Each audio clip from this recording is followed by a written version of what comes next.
days after one Ocala group proposed plans to transform property into a sports complex, another group says hold your horses. And the complex would feature indoor and outdoor courts, event spaces, and restaurants.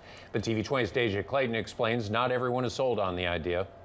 It's not the what, it's the where when it comes to this application. According to Marion County officials, the proposal from Golden Ocala Golf and Equestrian Club came just 2 months ago. Although it would bring even more tourism and development to the area adjacent to the World Equestrian Center, officials with Horse Farms Forever say the location isn't ideal.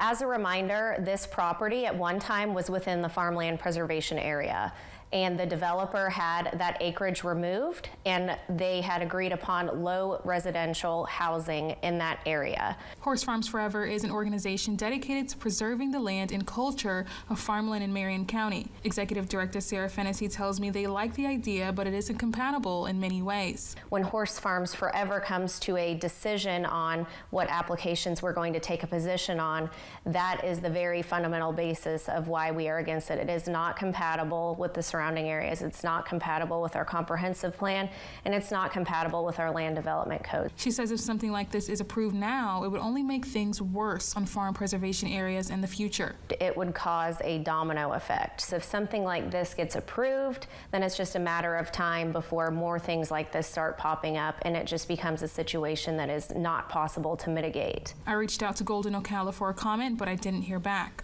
The next meeting to discuss the sports complex is scheduled for June 30th, and officials with Horse Farms Forever say they plan to be in attendance. In Ocala, Deja Clayton, TV 20 News.